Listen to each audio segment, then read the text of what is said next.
呃，各位先生们、女士们、兄弟姐妹、乡亲父老，今天是初十，我希望各位牛年行大运，十全十美，大家身体健康大家快乐。让我有这个机会介绍今天有两个贵宾第一个呢就是沙拉越地方政府部长兼防务部长，也是大家都很熟悉的沈桂贤医生。沈桂贤医生你好。大家新年快乐，大家平安安康。第二个我要介绍呢就是西部的骨科专家黄乔伟医生。黄医生你好。大家好，新年快乐。 OK 我们今天有两个目的。第一个目的就是由于这个疫苗接种快要开始了，我们请这个黄乔伟医生跟大家介绍一下如何注册成为一个受益者。黄医生请你解释一下。好的，谢谢。我有准备一个那个 PowerPoint slide 可以开一下吗？ OK， 好，这个是我们联邦政府的新冠疫苗的这个计划。在2月这个月里面已经有公布在公众的媒体，让大家都稍微有一点认识关于这个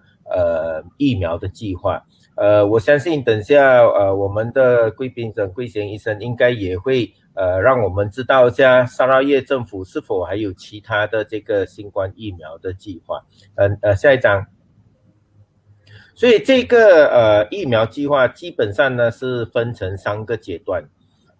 从这个月底到4月头，第一个阶段呢基本上是给前线的医务人员先注射这个疫苗。这个医务人员呢，除了政府之外呢，私人界方面的医生、私人的医院等等也会包括在这一个阶段里。还有一个呢是属于这种基本服务的工作人员，这个大概就有包括到一些军警方面的人士，他们需要主持一些活动的这些，所以他们也优先有这个疫苗注射的权利。那么第二个阶段呢，就是从4月到8月之间，这个阶段是给一些高风险的人士，尤其是一些老人，上了65岁年龄的老人。我相信大家都应该很清楚，思无最近的几个这个老人院都有中到很多的这些新冠病毒的病情，所以这一群的人士也会比较优先得到这个疫苗。那么最后一组呢，就是从5月到明年2月，就由开放给全部的我国公民超过18岁以上，连到一些外劳也有在这个阶段里面接种这个疫苗。这个疫苗呢，照这个联邦政府的资讯方面是说从红区开始哈。下一张。那么我们的这个凯利卡马鲁丁部长就是我们联邦的科学工艺及革新部长，在这个月呢就有宣布了我们这个新冠疫苗的注册呢这个新冠疫苗的注射是需要一个注册方面让全体的国民都有机会有这个疫苗。那么我就用接下来的几分钟时间跟大家讲解一下我们要怎么样去注册，这样我们才能够开始这个疫苗的注射。那么这个注册呢目前呢是希望说从3月头开始，3月1号开始。最好的方式呢，我们是用我们每个人的手机都有这个 MySejahtera 这个应用过程。那么如果有了这个应用的这个软件的话，就容易注册。我接下来会详细的解释一下我们要怎么样利用这个 MySejahtera 来注册。有看新闻的大概会注意到今天的新州的日报也有大标题说利用这个 MySejahtera 来注册，但是目前呢这个 MySejahtera 的应用程式还没有更新还没有更新，所以大家不要着急，等到3月1号之后我们才能够开始用这个 MySejahtera 来注册。那么有一些比较不大会用这些软件的，不大会用这种手机的人士呢，政府呢也会给我们这些电话热线，电话号码呢它将比较慢一点也会公布。那么在政府的诊所、医院，包括到私人诊所跟医院也能够开始接受注册来为这个疫苗注射的工作。比较山区的地方呢，也会有这些团队呀，会带着这些资料去到这些比较偏僻的地方，帮助我们的比较偏僻的这些公民注册注射这个疫苗的。下一张。这个也是在网上我看到的，相信一些人都有看过这个方式了，所以基本上有这几种的方法可以登记做这个疫苗的接种。下一个。OK， 那么我这边就先让大家了解一下要怎么样用这个 MySejahtera 进行注册哈。MySejahtera 在接下来的1个星期之内应该会有增加这个新的功能。那么在我们拿到这个新的功能之后，我们就能够替自己和替自己家中的老人登记接种疫苗。那么要怎么样去能够下载这个 MySejahtera 的这个更新的功能呢？接下来哈，下一张。OK， 当我们有用这个 MySejahtera 的时候，我们要怎么样进行注册？在登记的时候，我们需要给我们确实的名字、身份证号码，然后需要回答一些问题。那么只要这些程序有做好了， MySejahtera 就会发出一个信息，给大家知道你们这个注册的这个用户的什么时候可以接受接种疫苗的时间。所以我们需要很重要的就是我们需要把这一个应用程序的推送通知这个功能要开住你要开住了，你才能够收到这个更新的资料，我们才能够进行注册下一张。所以我接下来就是用接下来的1分钟时间，这样跟大家稍微解释一下要怎么样去注册。因为很多人虽然手上有拿了一部手机，可能有注册了这个 MySejahtera， 但是他们还不大懂得说要怎么样去把这个手机这个推进这个功能开启，一定要开启这个，我们才能够接受到新的通知所以在我们的手机里面，每个人都会看到你这个手机设定功能。所以当你看到这个手机设定功能之后，你要把它压进去一下，那么从你的这个手机设定功能的项目里面，你去找你的这个 MySejahtera 的这一个应用程序。那么从这个 MySejahtera 里面的这个应用程序呢，接下来你也要按住一下你按住这个 MySejahtera， 你就会进入这个 MySejahtera 里面的应用程序。那么在这个里面呢，会有一个notification， 就是说让通知说你要接受新的资讯那么当你按住这个 notification 之后呢，会接下来的一个荧幕就会有出现这一个荧幕。这个荧幕呢，就是说你会接受这个 MySejahtera 的推送通知的功能，所以这个呢也要给它能够开启你如果没有开启的话，你就不会收到这个新的推送功能通知的功能，所以这一点呢就很重要。所以我希望呢在这边听座的这些听众朋友们，你们能够把自己的手机的这个 notification 开启了MySejahtera 的 notification 开一下，然后也帮忙一下你旁边的朋友，你家中的老人，你们的亲戚朋友都要确定说你们手机上的 MySejahtera 的推送通知功能呢是有开启的。只有开启了这个，我们才能够应用这个程序来注册。这个呢是最方便，而且呢也是最简单的一个方式。只要经过这个注册之后，我们就能够确保我们每一个人呢都有能够知道说什么时候我们能够接受这个疫苗。好，所以我的讲解就到这里哈。回到这个主席这边。OK，谢谢黄医生的讲解。假如你们有不明白的地方，听众有不明白的地方呢，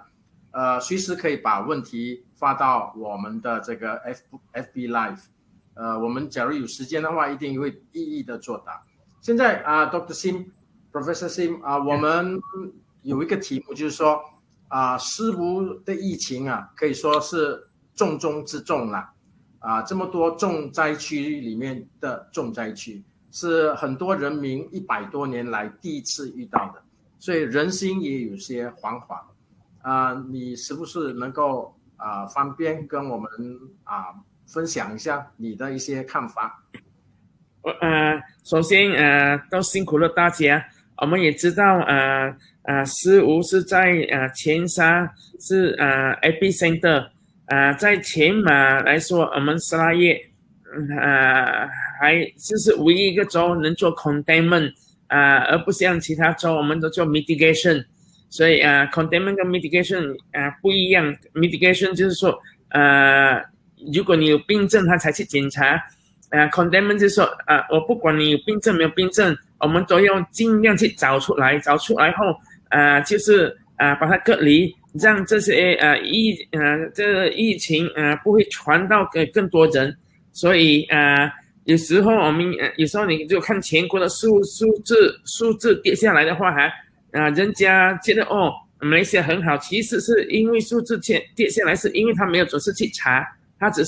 如果你有病症的话他才去查。在失无这可以说整个我们做了前沙做了20多万，24万8千多个Dr. Ahmad Douglas 星期五的那个press statement 他有讲大概有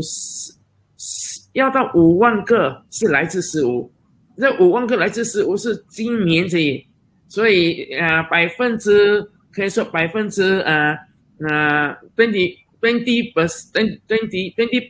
of all the days 是来自失无。所以意思是说，因为失无很多，我们的是 containment， 就是要准时查，你没有病症，轻微病症我们也要查。所以这几天失无的领导们在Dr. Anwar的领导下，就做了很多这些中华 road 啦，这些做 ACD。那有一些地方他知道很确定这个整个地方，他就把它关起来。如果一些地方不能关的话，他就做 ACD。所以希望每个人民的配合，因为你没有去查的话，有的只是没有味道，有的只是没有有的只没有感觉到，所以你不懂的，你其实都是病都是有这个COVID-19 的。你越早查到他的病症，就可能越轻。等到你不知道的话，你太慢查到的话，他病症越重，所以死亡率就越高。所以我希望我们希望今天失无也做 ACD， 接下来2天也在2个州做 ACD， 希望大家不要害怕，大家一起来配合，大家一起来配合，大家一起来那些有病症或者是没有病症，当整个地区做 ACD 的话，中华那边做 ACD， 每个人都应该出来，因为沙勒政府的资助下，所以这个 PCR test 是 free 的。要不然的话在我们前一段时间沙勒政府没有资助的时候如果你去查的话除非你说我是被人传染到，我是那一个 cluster， 要不然是还150块的，联邦政府会跟你收150块的。所以沙勒政府的资助下，跟联邦政府说好，这些查沙勒政府付钱。所以沙勒政府付钱大家要知道，大概5000个PCR test 是1 million， 大概是这样。所以如果失无今年这他们已经做4万多个，已经最少是8-9 million 了所以这个都是大量支持做失无，因为每一个沙拉越人的生命都是无价，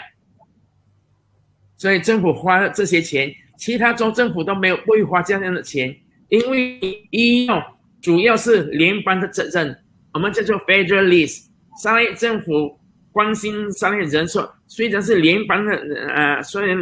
责任，不过都是沙耶人，所以沙耶政府能帮助的都尽量帮助，不过还是不可以让联邦政府逃避他的责任。OK 现在我们有一个题目进来了哈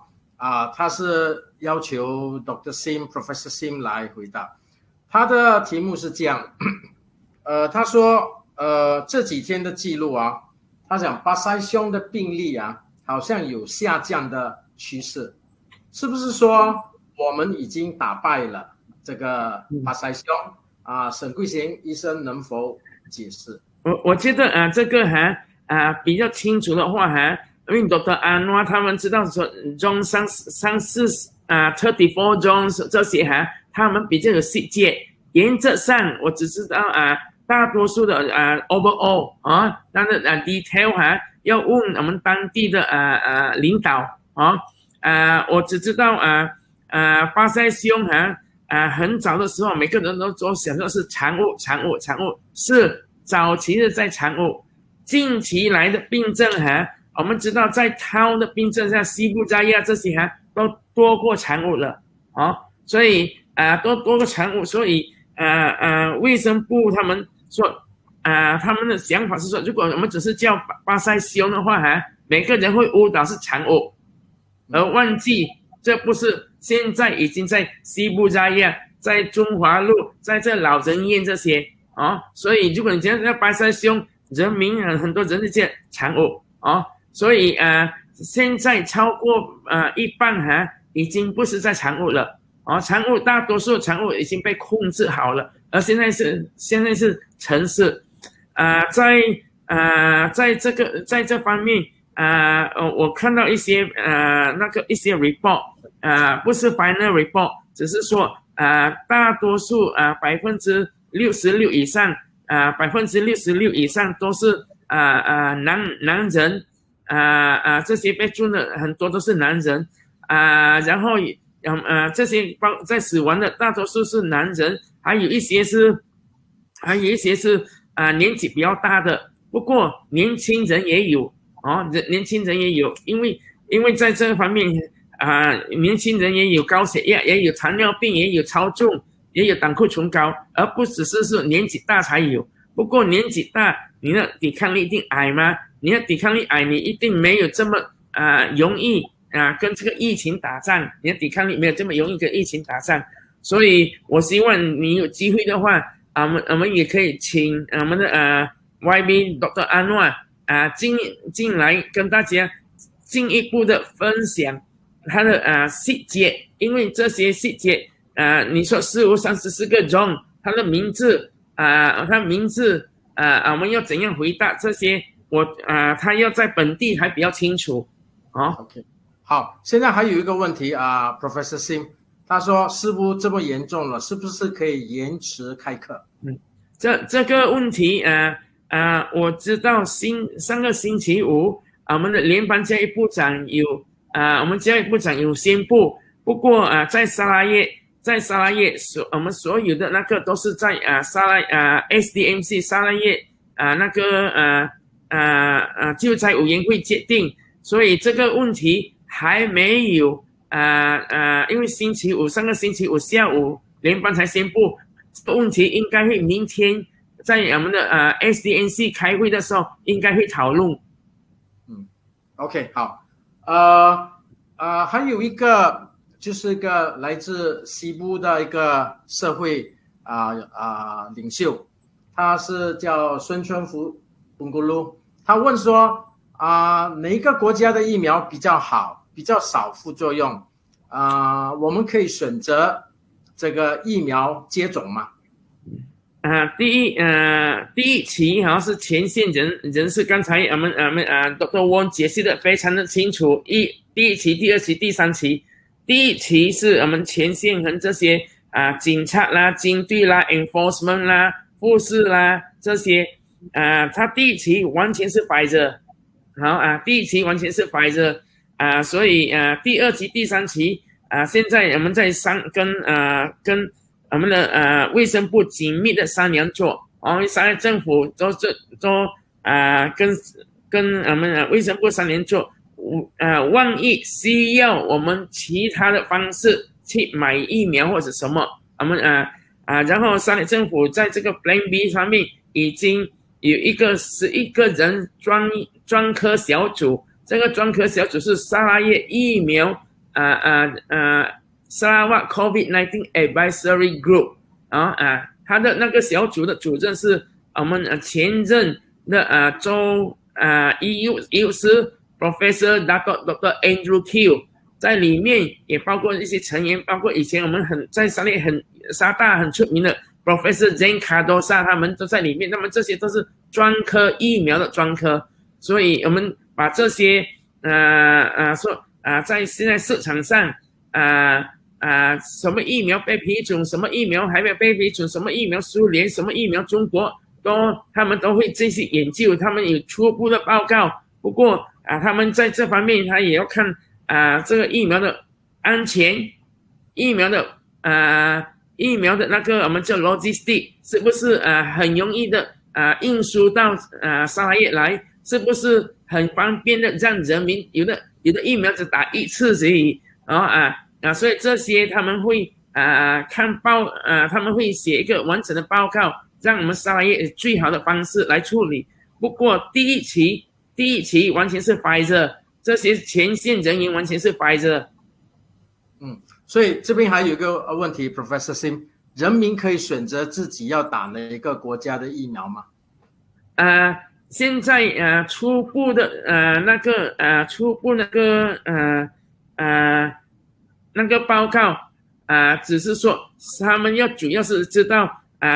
我们应该是买什么最安全、最有效果、最方便、这些他们都会做报告。所以因为现在在马来西亚只有一种疫苗被批准，在吉隆坡的那个卫生部National Pharmaceutical Bureau 只批准一种疫苗，这是 Pfizer 的疫苗所以我们在这方面也跟其他国家也多很多联络。不过这些疫苗你再要进来马来西亚，你一定要 National Pharmaceutical Bureau 批准，你不能自己带进来第二，这些都是在work in progress 这几个星期就是很多工作要做所以有一些答案还没有，就像刚才Dr. Wong说，他说我今天也收到很多说买MySejahtera的 X 还不能用，我是3月1号才开始然后如果你轮到你们打，最早也是3月尾才会轮到你们，所以第一批现在都集中在试行Phase 1就是87,000 doses大概是4万多人。2月这个最后一个星期应该会要打大概1万多人，所以这些都在准备工作做不管你准备的多么好我们一定会有一些当你在试行的时候应该能做得更好，所以从那边有你学习经验，等到你要飞速公众高显性的公众打的时候一定会做得更好先让医药前线人员那边先学一下我们什么能做得最好，然后才到公众去。所以我非常高兴很多人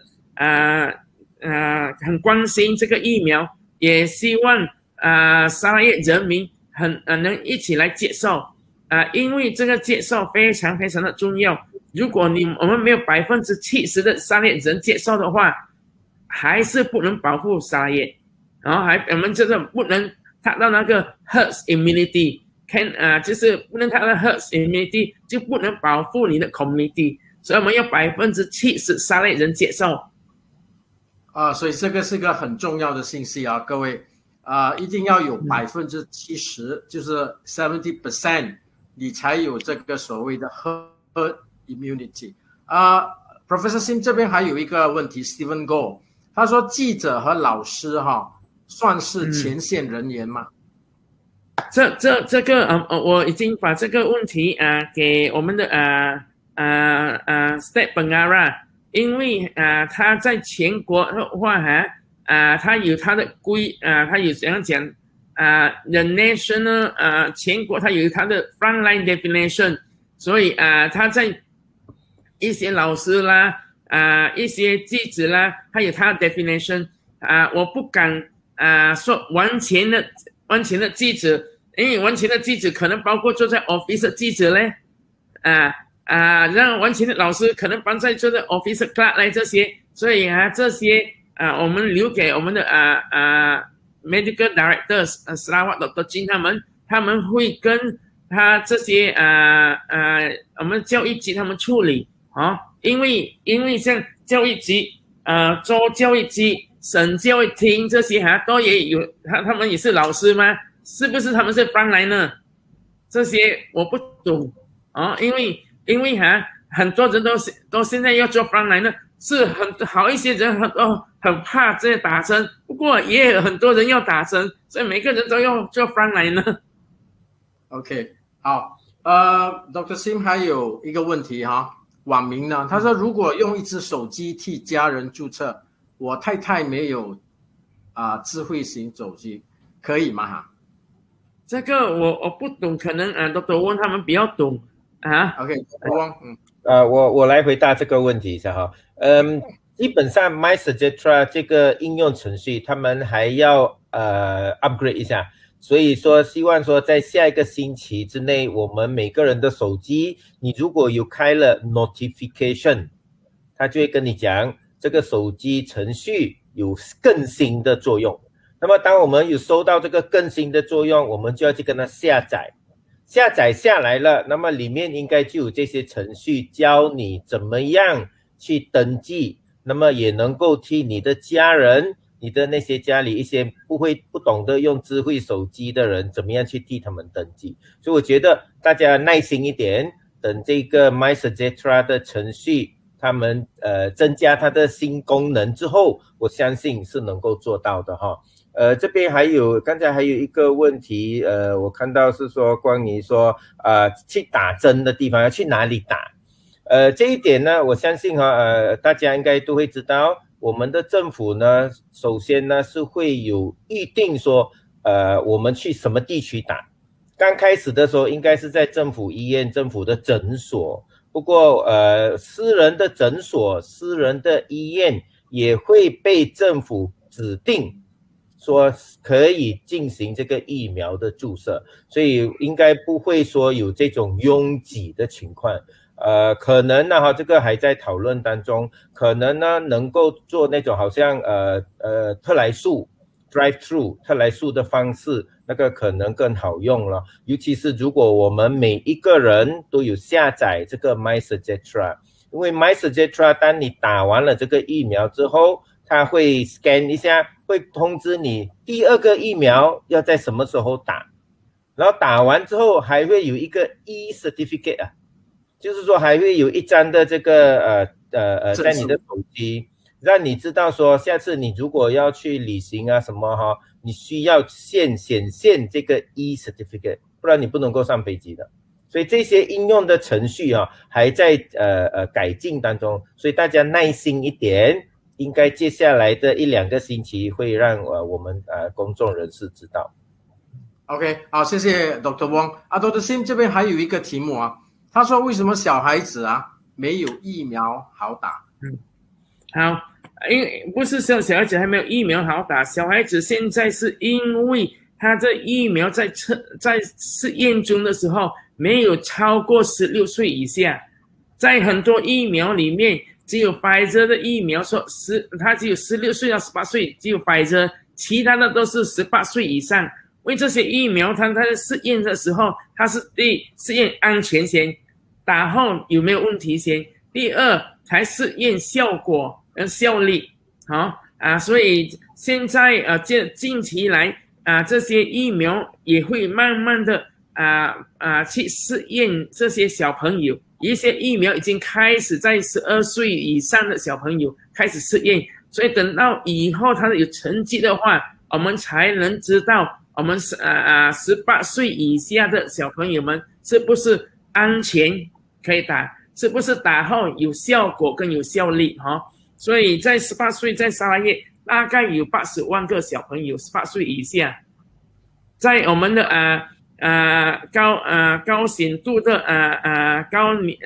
年龄高危险性的沙拉越人大概有90万，在18岁跟这个高显性以下的人大概有90万，所以大概我们的前线人员大概有9万，所以加起来大概有2.8 million。OK， 这边有一个问题对，他说如果私人医院打疫苗要还钱吗？要多少钱Dr. Wong。好，我来回答这个问题哈。我们现在要了解这个疫苗目前是由卫生部控制住的，意思说你不能够去巴萨买的，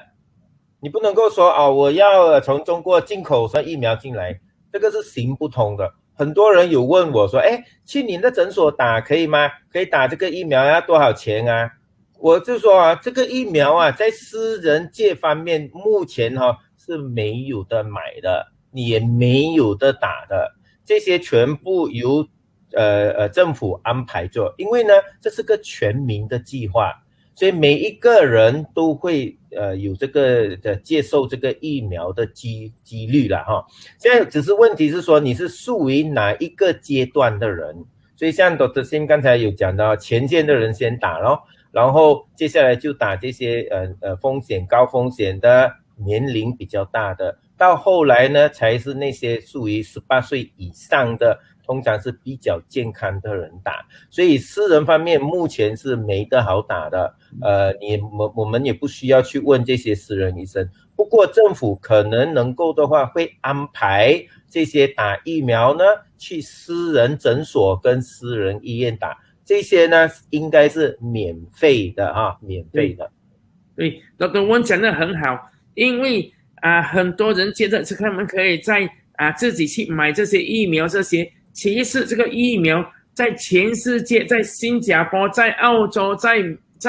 英国都是政府控制的，而不是你有钱就能先打的，要不然的话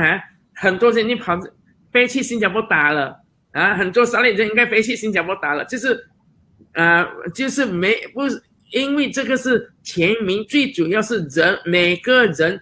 谁最重要的时候先打，而不是因为你有钱你就先打所以这个非常的重要Dr. Wong 姐讲的对，中央政府卫生部现在跟我们的医生工会他们商量说要怎样一起来配合让更多的私人医院更多的私人诊疗所也能免费的打跟人民打，因为我们要打得越快，打得越多人越好。对Dr. Sim 还有一个问题，他讲于良人问这个疫苗接种有没有截止日期，就是说 closing date还是说达到78%就停止了？在沙拉越我们的首席部长讲，如果我们100% 的人民要打沙拉越虽然联邦政府只可能达到70% 或者80%，在沙拉越如果疫苗是我们叫做safe 跟 indicated 的话，每一个沙拉越政府将会出钱让每一个沙拉越人可以打 free 的。OK， 这个很好。刚才还有一个题目他问说洗肾的人可以打疫苗吗？对洗肾的人可以打吗？我觉得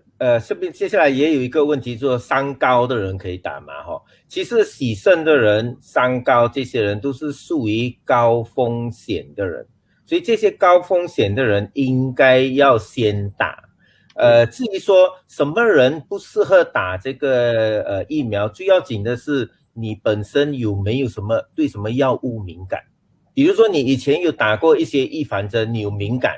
那么这一些人呢大概就暂时比较不适合打咯。所以最主要的是说自己本身呢对这些药物有没有敏感。大部分人接受过这个疫苗注射之后是会有一点的反应，你的身体一定会有一些反应，比如说发烧啦，可能有些人会觉得不舒服啊，不过这些都是比较短暂的。很多人是担心说打了针尤其是在这个媒体方面的这个平台方面发现到说，哎呀，什么人打一下打死掉啊什么这些风险呢真的是很低很低很低的了。所以我们应该每个人都接受这个疫苗注射，因为唯一通过这个疫苗的注射，我们才能够把这个新冠疫苗的病情跟它缓和下来。所以这边一个问题说，皮肤敏感的人可以接受疫苗吗？你如果有一些敏感的，可能你就要慢一点通过手术的应该是没有什么问题的。对Dr. Wong 刚才讲，我再补充一下，就是现在这个疫苗没有我们叫做还没有证明说如果你是有pregnancy 是不是安全是不是安全，没有这样的data，所以他们说如果女性有怀胎的话是不要打还有这些癌症的病人，他们 on chemo 就是 on chemo 的时候，他们的抵抗力都很矮，所以这些病人也暂时不要打。心脏病的病人没有问题，可以打，应该打，因为心脏病人很多都是高血压、糖尿病胆固醇高、超重，所以就是危险性高。这边还有一个问题，就是说对这个 NSAID 药物敏感的人可以打吗？基本上是可以啦，只要说你不是对其他的这种疫苗有一些反应的话，不然如果说只是对这些 NSAID 药物敏感，应该是 OK 的。皮肤敏感的人也是一样食物敏感的这些基本上都不是这些人其实都是可以打的只是说如果你本身对这些打过疫苗或者对一些东西有过敏的话，可能是稍微要比较注意一点在这个 MySejahtera 的这个应用过程里面也有它这个更新版里面应该也有一个让你能够报告说你有什么反应，说你有什么情况打过这个疫苗之后，所以这些应该都有跟进的。还有就是今天是一个很特别的一天，我们的疫苗已经从我们 Belgium 到由马航运到吉隆坡来吉隆坡来，不过在沙拉越的疫苗将会会在24号运到沙拉越来，所以要24号会运到古晋跟运到15所以在前马推广 Longjing 是26号在吉隆坡，沙拉越的 Longjing 是27号在古晋simultaneously 同个时间也在15它才会 launch 所以大家不要担心，因为这些我们都很紧密的跟中央政府卫生部很紧密的联络配合做，然后如果沙拉越需要的话，沙拉越会 over and above 做的把沙拉越做得更快也做得更好所以这些都是在紧密的跟从做。这边还有一个问题就是说这边还有一个问题就是说在西马的沙拉瓦根怎么样打其实如果你有注册这个 MySejahtera 了，不管你是在全国什么地方都应该会接受到通知说你可以去哪里打，所以我觉得我们不必担心说身为沙拉越人你人是在哪里不过像 Professor Sim 刚才有说的我们沙拉越会特别的照顾自己的沙拉越人，万一你真的在西马打不到你就回来沙拉越打咯外国人这个题目很好首相讲所有在马来西亚的非马来西亚人，在马来西亚非马来西亚人都会被打，都会打疫苗，因为最主要就是如果我们自己打的话，他们没有打，他们还是会把这个疫情在传染在我们社会中的所以我们在沙拉越，我要有一些人说我们在沙拉越有100万的非法移民，我也不懂我只知道我们的卫生部说这个非法或者合法最多是20万而不是100万，要不然的话占沙拉越人口1半哦。对对对，Professor Sim 这边还有一个问题是关于疫情的，他说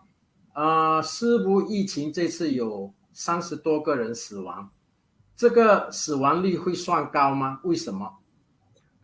这个死亡率我们都相当担心，所以我们在等做我们四无中央医院他的那个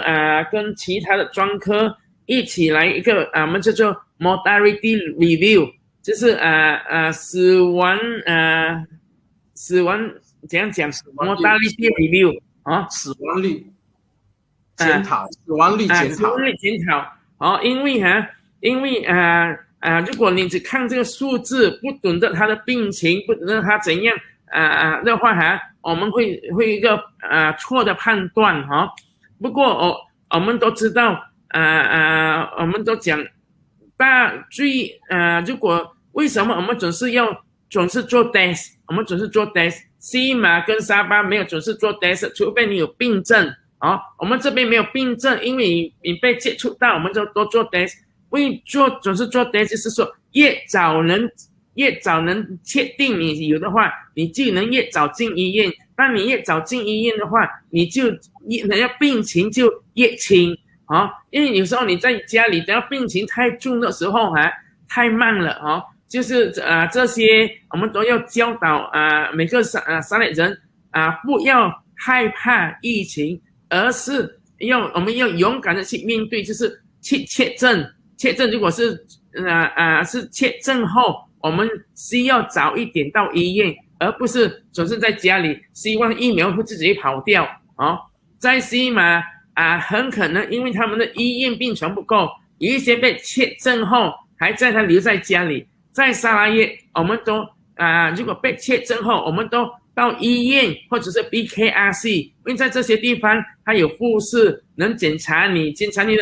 的氧气够不够，检查你这些，所以会比较安全过你就自己在家里10天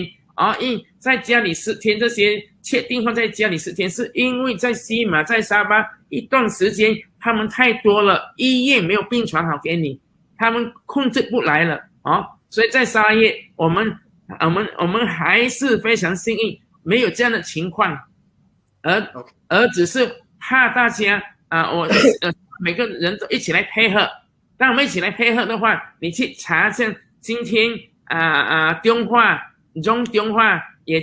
在 ACD， 明天后天有2个钟在师部都 ACD， 希望大家都站出来配合，站出来查，因为都是 free 的OK 这里还有一个问题他说师傅医院有没有 infectious diseases specialist 这个专家？在前沙 infectious disease specialist 非常非常的缺少，它只有在沙拉越中央医院。据我知道，我们沙拉越中央医院的这个传染病专科主管是 Dr. Chua， 他每一天他都会跟思吴、跟美里、跟明都路医院这些联络所以他是在这个疫情方面，在医院方面，他是疫情最主要的专科在我们有2个部分，一个是在医院的专科，一个是在我们 public health 公共卫生的专科，是不一样的专科在我们public health 的专科就是说这个地方很多病，我们要怎样去做，要怎样去处理，要 lockdown 还是要 ACD， 还是要开多一个testing center 还是什么，那是public health specialist。在医院的就是像 infectious disease specialist， 所以人才都很少。不过每一天据我知道 Dr. Chua 每一天都会跟这些医院联络，有什么问题他们都跟他联络。沙拉叶的专科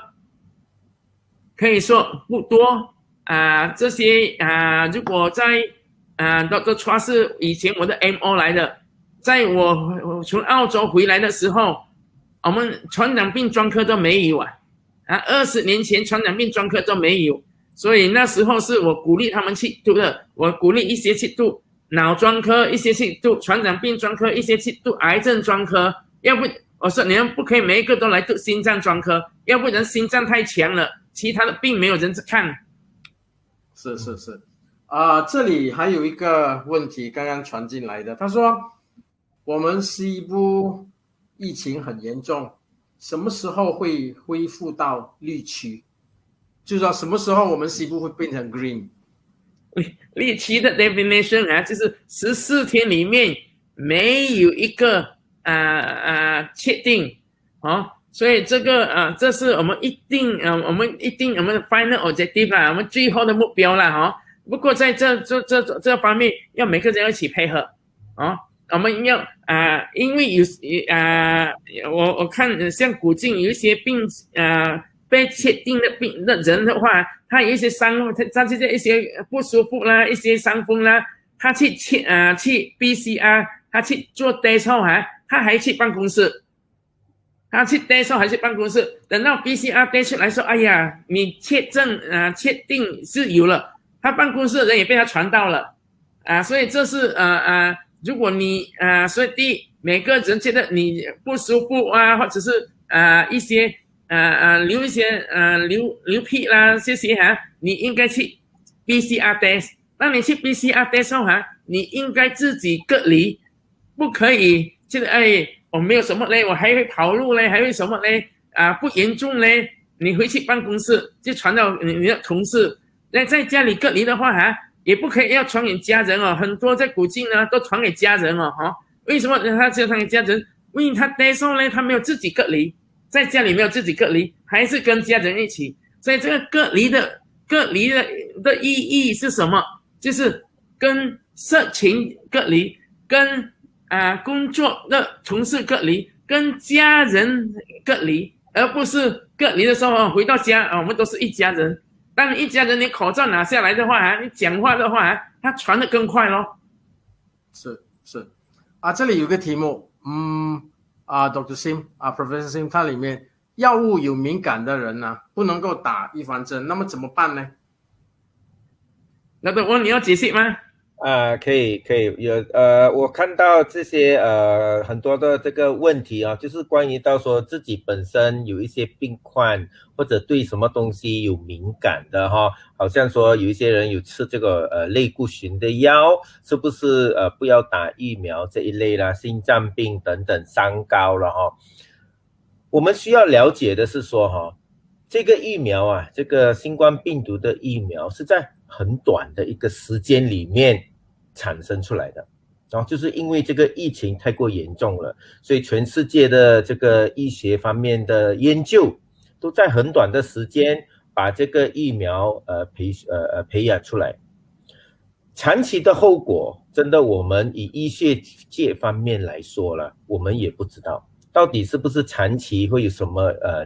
怎么样的后果了不过我们以目前的数据来看的话，尤其是我们研究看过已经先打过疫苗的国家，比如来讲以色列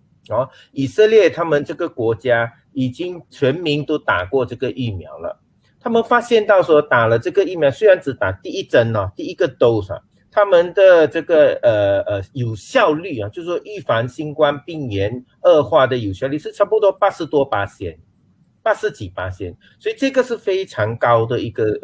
数据。那么对这些平常对药物有敏感对什么食物敏感或者你们自己有一些什么病况的话，最好的是说你们回去问你们的医生，因为你们的这些药物什么都有人家配给你们的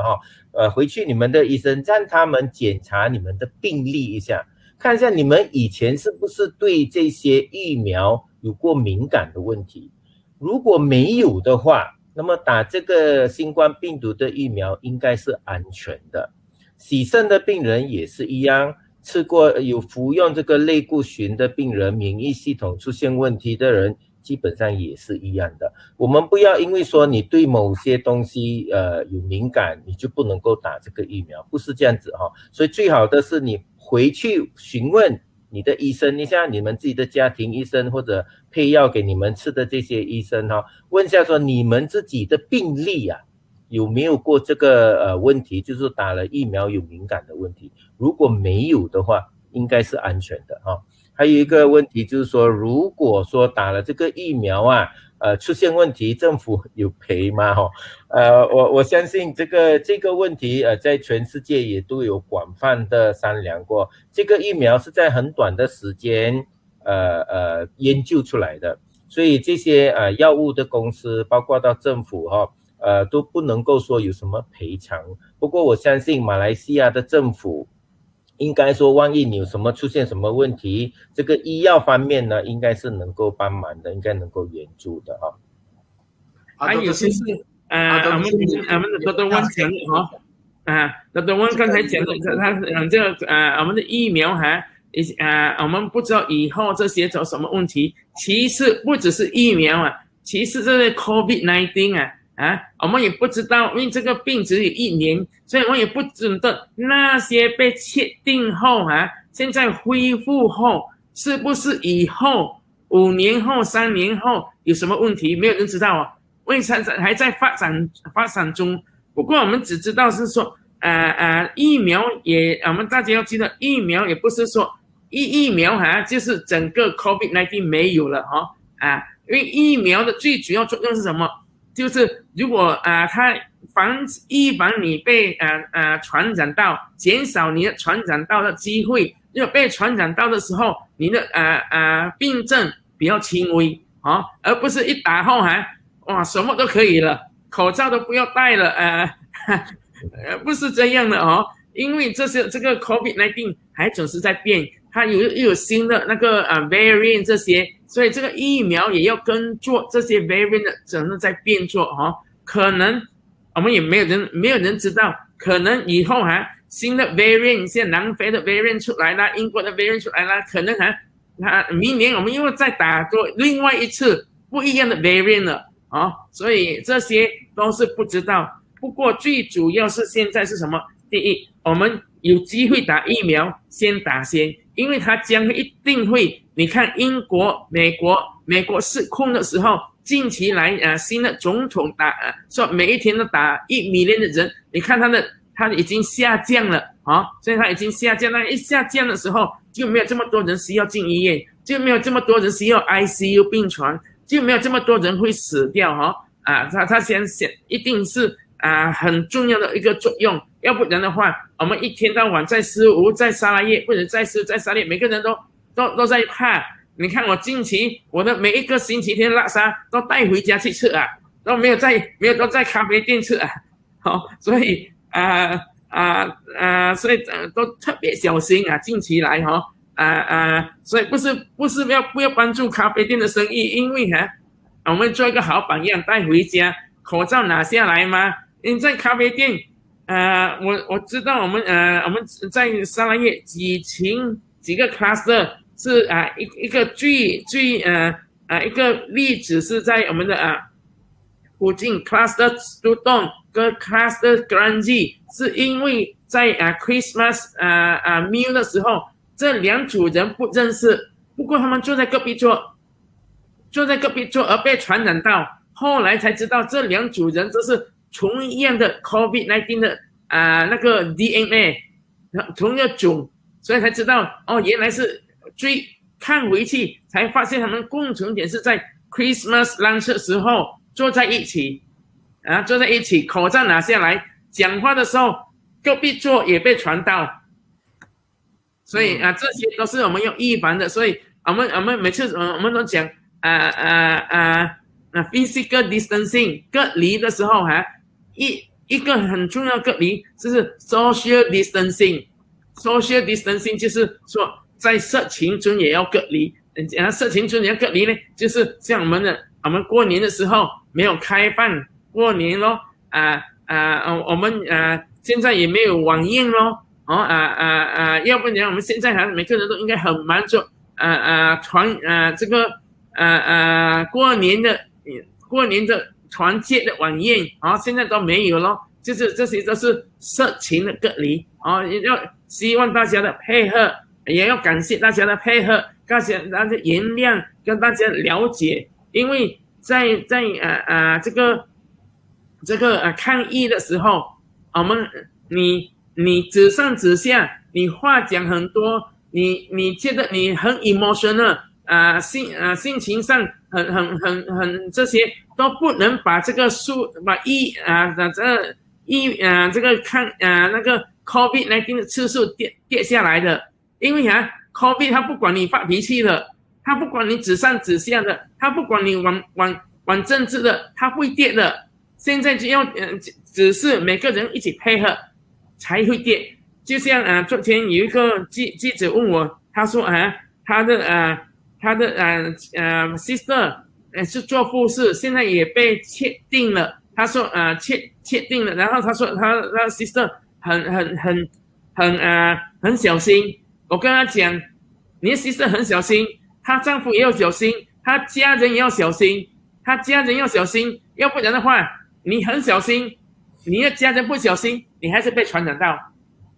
因为你家人小心，你整个社群小心，你就会被传染到。所以在这边一个人小心不够，要全民小心。所以在这方面需要每个人的配合，因为没有每个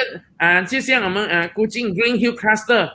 不是 Green Hill Cluster，Green Road Cluster Green Road， 警察他们2帮人打架，警察去抓100多个警察，现在都被隔离了，因为在他们抓他们的时候，发现到里面有几个都是确定，变成100多个警察也去test上每个再隔离14天。所以这些都要每一个人配合的。好我们最后一个问题breastfeeding 可以打针吗？打疫苗吗？那等我这个问题我也不大清楚我觉得在这个疫苗方面我们知道说怀孕的人不能够打这个针。至于说哺乳的人可以打吗？这个我也不大清楚，可能要再去询问一下，我们才能够回答这个问题OK 好，最后1分钟，因为我们不知不觉已经快要1个小时了。最后1分钟是 direct 给 Dr. Sim 的，他说打完这个疫苗之后还会传那个已经打那个 patient 那个人会再传给别人吗？这个第一，我们只知道打完后你的 risk 减低你的被传染到的危险性，而这个被传染到的危险性，这个疫苗它不是那个不是那个 COVID-19 的 virus， 所以它不会传给人的它最主要它的疫苗是刺激你的抵抗力，让你自己身体制造更多的抵抗力，而当你的抵抗力很高的时候，如果人家要这个疫情要传给你的话，它就有很大的抵抗力去阻止它所以还有一些问题，就像有一些被确定后，他们1年前被确定，现在是不是需要打？或者是1年前他很轻微的被确定，是不是还有抵抗力？所以这些都是在科学家他们跟医药专家们也在研究做。所以原则上我们只知道我们的这个疫苗的我们如果被确定后，你的抵抗力平均是3个月到6个月，所以这个3个月到6个月后你还有多少抵抗力，我们也不知道，除非你有这些我们这些 laboratory 专门研究的去查你的抵抗力，不容易做的不是平常去医院就能做到的哦，这些都是很属于研究性的。是我们已经到了1个小时05分了所以我们今天的这个问答题目呢就到这里为止了。我代表大家感谢 Dr. Sim、Professor Sim 在百忙之中呢为我们解答了很多的问题，也感谢Dr. Wong 也是在百忙之中抽出时间来解答很多问题。最后呢，我再恭祝大家呢新年快乐，新年平安 ，Stay home, stay safe 尊重这个 SOP。OK，Happy New Year。 OK， 拜拜，拜拜 ，Happy New Year。 Happy New Year